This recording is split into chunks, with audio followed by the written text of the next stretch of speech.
Hello friends, welcome to my YouTube channel Samrat education. दोस्तों, आज के इस वीडियो में आप लोगों को बीएससी एग्रीकल्चर फोर्थ सेमेस्टर के एक विषय क्रॉप प्रोडक्शन टेक्नोलॉजी सेकेंड रबी क्रॉप के बारे में बताने वाला हूं। इस वीडियो में मैं आप लोगों को कल्टीवेशन ऑफ वीट के बारे में बताने वाला हूं। इसमें दोस्तों मैं आप लोगों को origin, economic importance, area distribution, soil और climate requirement, variety, sowing time, seed rate, इन सभी के बारे में बताऊंगा और बहुत आसानी से बताऊंगा। आप लोगों को दोबारा पढ़ने की ज़रूरत नहीं पड़ेगी, एक ही बार में एक ही वीडियो से समझ में आ जाएगा। तो ये लेक्चर सेकेंड होने वाला, इससे पहले लेक्चर फर्स्ट हो गया है इसी टॉपिक पे। तो क्योंकि दोस्तों टॉपिक थोड़ा बड़ा है, इसलिए आप लोगों को 2 से 3 लेक्चर में एक टॉपिक कंप्लीट होगा। तो ये दूसरा लेक्चर होने वाला है वीट का, जिसमें मैं आप लोगों को बताने वाला हूँ। वैज्ञानिक नाम सबसे पहले देखते हैं इसका, कल्टीवेशन ऑफ वीट, गेहूं की खेती। इसका वैज्ञानिक नाम है दोस्तों ट्रिटिकम एस्टिवम। ट्रिटिकम एस्टिवम इसका वैज्ञानिक नाम है गेहूं का। इसकी फैमिली है Gramineae Poaceae. Gramineae Poaceae family का है। सब फैमिली दोस्तों, जैसे कभी कभी पूछ देता है इसकी उपजाति क्या है, सब फैमिली क्या है, तो पोइडिएसी दोस्तों इसकी जो है उप फैमिली है, उपजाति है। इसमें पूछ देता है क्रोमोसोम की संख्या कितनी है, तो 2n बराबर 42। 2n बराबर 42 क्रोमोसोम की संख्या है। इसका ओरिजिन जो है वह साउथ वेस्टर्न एशिया है। इसका ओरिजिन साउथ वेस्टर्न एशिया है। तो गेहूं का वैज्ञानिक नाम क्या है, ट्रिटिकम एस्टिवम। गेहूं की फैमिली से है, ग्रेमिनी पोएसी फैमिली से है। इसमें क्रोमोसोम कितने पाए जाते हैं, तो 2n42 क्रोमोसोम पाए जाते हैं। इसका ओरिजिन कहाँ है, साउथ वेस्टर्न एशिया। दोस्तों बहुत शॉर्ट में बताऊंगा और ऐसा बताऊंगा कि आप लोगों को समझ में भी आ जाए। आप लोग इसका पीडीएफ भी ले सकते हैं। पीडीएफ के लिए डिस्क्रिप्शन व्हाट्सएप ग्रुप का लिंक और व्हाट्सएप नंबर दिया गया है, मैसेज करके आप लोग इसका पीडीएफ ले सकते हैं। एरिया डिस्ट्रीब्यूशन, भौगोलिक क्षेत्र वितरण, कहाँ पे दोस्तों इसका ज़्यादा उत्पादन किया जाता है, तो पूरे वर्ल्ड में दोस्तों सबसे ज़्यादा उत्पादन इसका चीन में किया जाता है और सबसे ज़्यादा क्षेत्र में, जबकि भारत में इसको उगाया जाता है। लेकिन उत्पादन जो है सबसे ज़्यादा चीन में होता है। और भारत में यदि बात करें तो उत्तर प्रदेश में सबसे ज़्यादा क्षेत्रफल पर उगाया भी जाता है और सबसे ज़्यादा उत्पादन भी होता है। तो यदि आप लोगों को दे दिया कि गेहूं का एरिया डिस्ट्रीब्यूशन लिखिए, तो आप लोग लिख सकते हैं कि गेहूं विश्व में सबसे ज़्यादा चीन में उगाया जाता है, लेकिन क्षेत्रफल की दृष्टि में भारत में सबसे ज़्यादा इसकी बुआई की जाती है। जबकि भारत में इसकी जो बुआई है उत्तर प्रदेश में सबसे ज़्यादा क्षेत्रफल पर की जाती है और इसकी जो उपज प्राप्त होती है वह भी उत्तर प्रदेश में ही सबसे ज़्यादा प्राप्त होती है। तो भारत दोस्तों गेहूं उत्पादन में तीसरे नंबर पे है। पहले नंबर पे है चाइना, और यदि भारत में बात करें तो उत्तर प्रदेश पहले नंबर पे है। आगे चलते हैं। इकोनॉमिक इम्पोर्टेंस, आर्थिक महत्व क्या है इसका, बहुत ही इम्पोर्टेंट है दोस्तों। जो इसका आर्थिक महत्व क्या है गेहूं का, तो गेहूं के आटे का उपयोग चपाती, पूरी, ब्रेड, केक, हलवा आदि के रूप में किया जाता है। गेहूं के आटे का उपयोग चपाती, पूरी, ब्रेड, केक, हलवा आदि के रूप में किया जाता है। यह मानव जाति के कुल कैलोरी का 20% प्रदान करता है। कितना प्रदान करता है दोस्तों, 20%। जितना मानव को कैलोरी चाहिए उसका 20% जो है वह आटा या गेहूं प्रदान कर देता है। गेहूं के दाने में 10 से 12% प्रोटीन पाई जाती है। गेहूं के दाने में कितनी प्रोटीन पाई जाती है, 10 से 12%। गेहूं से ग्लूटेन पदार्थ प्राप्त होता है। ग्लूटेन एक पदार्थ होता है जो गेहूं से प्राप्त होता है, जो बेकर्स के लिए बहुत उपयोगी होता है, क्योंकि ग्लूटेन स्पंजी ब्रेड और अन्य बेक्ड उत्पादों के लिए सेलुलर बनावट के लिए संरचनात्मक ढांचा प्रदान करता है। ग्लूटेन से दोस्तों हमें जिस आकार में ब्रेड को बनाना रहेगा हम उस आकार में बना सकते हैं, जबकि अन्य अनाजों के आटों में ग्लूटेन की कमी होती है और इसलिए ब्रेड बनाने के लिए अच्छा नहीं होता है। गेहूं का भूसा चारे के साथ साथ पशुओं के लिए बिस्तर सामग्री का भी एक अच्छा स्रोत है। गेहूं का भूसा चारे के साथ साथ पशुओं के लिए बिस्तर सामग्री का एक अच्छा स्रोत है। इसका जो पुआल होता है उसके प्रयोग से कागज बनते हैं। तो दोस्तों यह था इसका आर्थिक महत्व। आर्थिक महत्व क्या है इसका, गेहूं का एक बार फिर सुनिएगा। तो गेहूं के आटे का उपयोग चपाती के रूप में, ब्रेड, केक, हलवा आदि के रूप में किया जाता है। यह मानव जाति के कुल कैलोरी का 20% प्रदान करता है। गेहूं के दाने में 10 से 12% प्रोटीन पाया जाता है। गेहूँ ग्लूटेन पदार्थ प्रदान करता है जो बेकर्स के लिए बहुत उपयोगी होता है। जो गेहूँ होता है इसका प्रयोग, इसके भूसा का प्रयोग चारे के रूप में किया जाता है और इसके पुआल से कागज़ बनाया जाता है। तो दोस्तों यह था इसका आर्थिक महत्व। अब देखते हैं इसको क्लाइमेट की कैसी आवश्यकता है, कैसी जलवायु की आवश्यकता होती है इसे। तो इसके गेहूँ के उत्पादन के लिए ट्रॉपिकल एंड सब ट्रॉपिकल और टेम्परेट जलवायु की आवश्यकता होती है। यह दोस्तों उष्णकटिबंधीय, उपोष्णकटिबंधीय और समशीतोष्ण क्षेत्र में भी उगाया जा सकता है। तो दोस्तों हम कह सकते हैं कि गेहूँ जो होता है वह उपोष्णकटिबंधीय, उष्णकटिबंधीय और समशीतोष्ण क्षेत्र तीनों मौसमों में उगाया जा सकता है।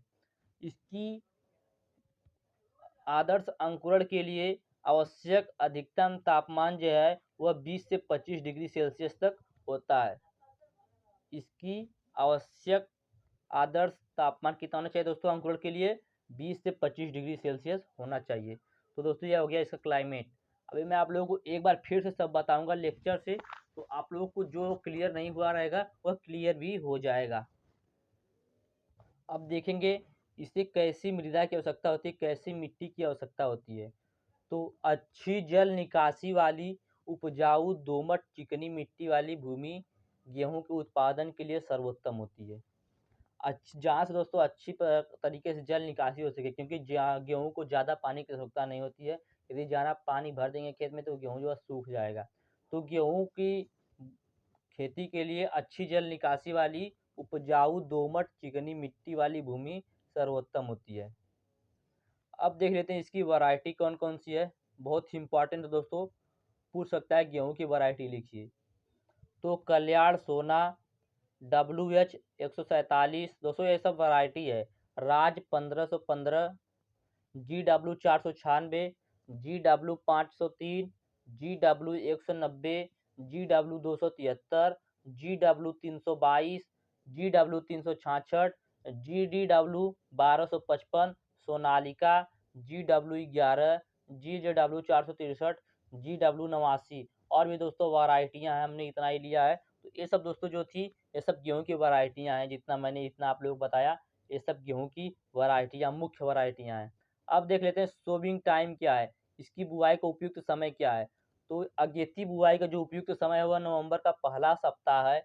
गेहूं की बुआई, अगेती बुआई का उपयुक्त समय क्या है? नवंबर का पहला सप्ताह। और यदि हम लोग समय से बुआई कर रहे हैं तो 10 से 15 नवंबर तक बुआई कर देनी चाहिए।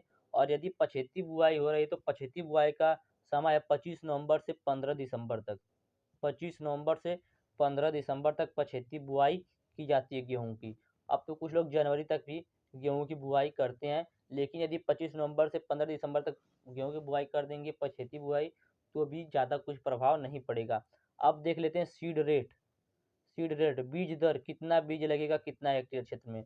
तो यदि बीज का आकार दोस्तों, जो बीज लगता है वह आकार के आकार अनुसार लगता है। यदि बीज का आकार मध्यम में सामान्य है और परीक्षण वजन 1000 दाना 38 से 44 ग्राम का है। यदि गेहूं का 1000 दाना जो है 38 से 44 ग्राम का है तो 100 किग्रा प्रति हेक्टेयर, मतलब दोस्तों 1 कुंटल प्रति हेक्टेयर जो गेहूं है वह लगेगा, गेहूं का बीज लगेगा। यदि उसका वजन 45 ग्राम से ज़्यादा है तो 125 किग्रा प्रति हेक्टेयर जो रहेगा दोस्तों वह पर्याप्त रहेगा। क्योंकि दोस्तों यदि गेहूं ज़्यादा मोटा रहेगा तो यदि हम लोग 1 केजी उसका वजन लेंगे तो 1000 बीज की जगह 800 बीज ही आएगा, 700 बीज आएगा। इसकी वजह से 125 किग्रा प्रति हेक्टेयर पर्याप्त होता है। यदि उसका वजन जो है 1000 बीज के दाने का 45 ग्राम से ज़्यादा है। यदि असिंचित गेहूं की बात करें तो जिस गेहूं की सिंचाई नहीं होती है उसके लिए 60 किग्रा प्रति हेक्टेयर क्षेत्र की गेहूं के हिसाब से गेहूं की आवश्यकता पड़ती है। और यदि लवड़ी मिट्टी की स्थिति के लिए बात करें तो दोस्तों जहाँ लवड़ी मिट्टी होता है वहाँ 25% अधिक बीज यानी 125 से 150 किग्रा प्रति हेक्टेयर की बुआई की जाती है। तो दोस्तों यह था सीड रेट। अब मैं आप लोगों को जल्दी जल्दी सब बता देता हूँ, आप लोगों का पूरा क्लियर हो जाएगा। तो दोस्तों कल्टीवेशन ऑफ व्हीट हम लोग पढ़ रहे थे, जिसमें इसका वैज्ञानिक नाम क्या है? इसका वैज्ञानिक नाम क्या है दोस्तों? Triticum aestivum. इसकी फैमिली कौन सी है? ग्रेमिनी या पोएसी दोस्तों कह सकते हैं, ग्रेमिनी पोएसी। सब फैमिली कौन सी है, पोइडिएसी। क्रोमोसोम नंबर कितना है, 2n42, 2n42 क्रोमोसोम संख्या है। इसकी ओरिजिन कहाँ है, ओरिजिन कहाँ गेहूँ का, south western Asia, south western Asia. Area distribution की बात करें तो विश्व में सबसे ज़्यादा गेहूं का उत्पादन चीन में होता है, क्षेत्रफल की दृष्टि से भारत में किया जाता है। यदि भारत में बात करें तो गेहूं का उत्पादन सबसे ज़्यादा उत्तर प्रदेश में होता है और उपज भी सबसे ज़्यादा उत्तर प्रदेश में ही प्राप्त होता है। इसकी इकोनॉमिक इंपॉर्टेंस की बात करें, आर्थिक महत्व क्या है गेहूं का, तो गेहूं के आटे का उपयोग चपाती के रूप में, ब्रेड, केक, हलवा आदि के रूप में किया जाता है। यह मानव जाति के कुल कैलोरी का 20% प्रदान करता है। मानव को जितना कैलोरी ऊर्जा चाहिए उसमें 20% योगदान जो होता है वह गेहूं का होता है। गेहूं के दाने में 10 से 12% प्रोटीन पाया जाता है, जो कि बहुत अधिक है दोस्तों, और सभी फसलों में इतना प्रोटीन नहीं पाया जाता है। गेहूं ग्लूटेन पदार्थ प्रदान करता है, जो दोस्तों बेकर्स के लिए बहुत उपयोगी होता है। जैसे दोस्तों हम लोग टोस्ट हो गया, टोस्ट हो गया, ब्रेड हो गया, इन सभी के लिए बहुत उपयोगी होता है क्या, ग्लूटेन। ग्लूटेन बेकर्स के लिए क्या होता है, बहुत उपयोगी होता है, क्योंकि ग्लूटेन स्पंजी ब्रेड और अन्य बेक्ड उत्पादों के लिए, सेलुलर बनावट के लिए दोस्तों, सेलुलर बनावट मतलब अपने मनचाहा बनावट, जिस आकार में हम उसे बनाना चाहे उस बनावट के लिए संरचनात्मक ढांचा प्रदान करता है। ये दोस्तों जो है ग्लूटेन, ये अन्य अनाजों के आटों में नहीं पाया जाता दोस्तों, बहुत कम मात्रा में पाया जाता है, इसलिए ब्रेड बनाने के लिए अच्छा नहीं होता है। गेहूं का भूसा चारे के साथ साथ पशुओं के बिस्तर के लिए भी उपयुक्त होता है, काम करता है। इसके पुआल से कागज भी बनाया जाता है। तो यह था इसका इकोनॉमिक इम्पॉर्टेंस। इसको क्लाइमेट देख लेते हैं कैसे चाहिए दोस्तों। गेहूं को अच्छी अंकुरण के लिए उष्णकटिबंधीय, उपोष्णकटिबंधीय एवं समशीतोष्ण क्षेत्र में भी उगाया जा सकता है। दोस्तों ऐसे तो उपयुक्त ट्रॉपिकल एंड सब ट्रॉपिकल रहेगा, लेकिन यदि दोस्तों टेम्परेट जलवायु और टेम्परेट क्लाइमेट है, वहाँ पर भी गेहूं का जो दोस्तों अंकुरण है वह हो सकता है। गेहूं की फसल के आदर्श अंकुरण के लिए आवश्यक जो अधिकतम तापमान है वह 20 से 25 डिग्री सेल्सियस तक होता है। और यदि इसे मिट्टी की बात करें तो अच्छी जल निकासी वाली उपजाऊ दोमट चिकनी मिट्टी वाली भूमि सर्वोत्तम होती है गेहूं की बुआई के लिए।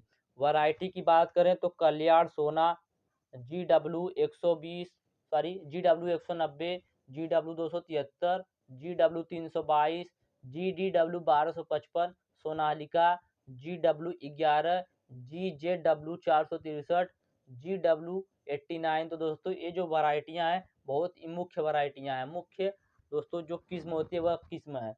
यदि सोइंग टाइम की बात करें तो इसकी बुआई कब की जाती है, तो जो अगेती बुआई की जाती है वह नवंबर के पहले सप्ताह में की जाती है, और जो समय से बुआई की जाती है वह 10 से 15 नवंबर तक कर दी जानी चाहिए, और जो पछेती बुआई होती है वो 25 नवंबर से 15 दिसंबर तक कर दे देनी चाहिए।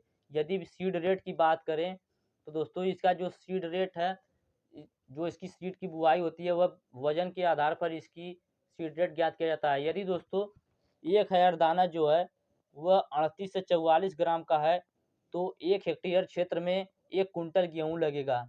यदि 1000 दाना दोस्तों 38 से 44 ग्राम का है तो 1 हेक्टेयर क्षेत्र में 1 कुंटल गेहूँ लगेगा। यदि 45 ग्राम से ज़्यादा का है तो 1 हेक्टेयर क्षेत्र में 125 किग्रा प्रति हेक्टेयर गेहूँ जो है पर्याप्त होता है। और यदि असिंचित क्षेत्र में गेहूँ की सीड रेट की बात करें तो 60 किग्रा प्रति हेक्टेयर लगता है दोस्तों, यदि जहाँ पे दोस्तों गेहूँ की सिंचाई नहीं होती असिंचित क्षेत्र के लिए। अब दोस्तों कुछ कहीं जगह कहीं पर लवड़ी मृदा पाई जाती है, यदि वहाँ पर गेहूँ की बुआई की जाए तो 25% अधिक बीज लिया जाता है, यानी दोस्तों 125 से 150 किग्रा प्रति हेक्टेयर बीज की बुआई की जाती है। तो दोस्तों उम्मीद करते हैं मैंने जितना बताया समझ में आ गया होगा। इसके अगले दोस्तों जो वीडियो रहेगा उसमें आप लोगों का वीट जो है वह टॉपिक पूरा ख़त्म हो जाएगा। तो यदि आप लोगों को वीडियो अच्छा लगा तो वीडियो को लाइक कर दीजिएगा, चैनल को सब्सक्राइब कर दीजिएगा और वीडियो को शेयर भी कर दीजिएगा। और यदि आप लोगों को इसका PDF चाहिए तो डिस्क्रिप्शन में व्हाट्सएप ग्रुप का लिंक और व्हाट्सएप नंबर दिया गया है, मैसेज करके आप लोग इसका PDF ले सकते हैं। धन्यवाद, जय हिंद।